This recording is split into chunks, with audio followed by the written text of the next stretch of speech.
Mesdames et messieurs, bonsoir et bienvenue à ce flash. On a parlé sécurité à l'Assemblée nationale. Ce matin, la commission ad hoc des députés a mis fin à sa session extraordinaire sur la situation sécuritaire au Burkina Faso. Débutée le 12 septembre dernier, cette session a permis d'auditionner le Premier ministre et certains membres du gouvernement sur les questions liées à la sécurité, ce qui a permis aux députés de mieux s'imprégner de la situation sécuritaire ainsi que des mesures prises pour faire face aux attaques terroristes au Burkina. Au terme des travaux, la commission a fait des recommandations au gouvernement. Une délégation conduite par le ministre de la Sécurité était ce matin dans les garnisons des forces de défense et de sécurité de Fadangourma.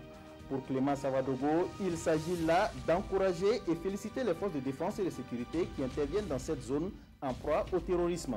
Le ministre de la Sécurité a aussi donné les informations sur les mesures gouvernementales prises pour éliminer les groupes terroristes qui sévissent dans la région de l'Est.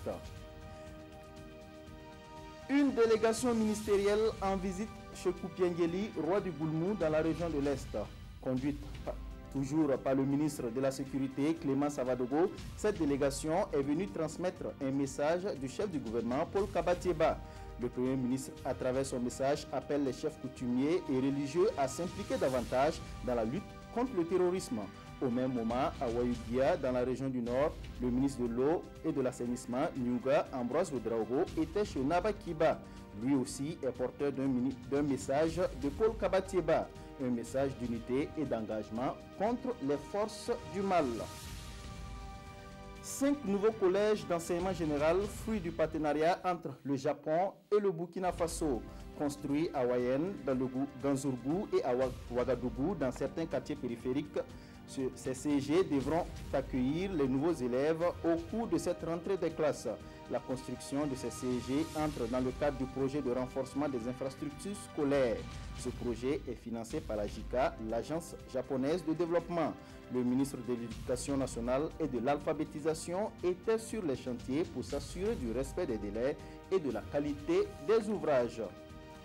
Session de formation et de recyclage en technique de prélèvement des cas suspects de fièvre hémorragique virale et d'envoi sécurisé des prélèvements. Cette formation, organisée par le Laboratoire national de référence des fièvres hémorragiques virales, est dispensée aux technologistes biomédicaux.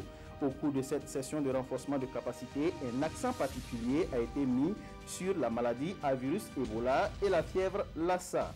Au terme de la formation, les participants devraient être mieux outillés afin de répondre avec diligence et efficacité à tout cas suspect qui se présenterait sur le territoire national. Hors de chez nous, la Tanzanie rend hommage aux victimes du ferry. Le bilan du naufrage du ferry sur le lac Victoria a été actualisé à 224 morts et la cause serait liée à une surcharge du bateau.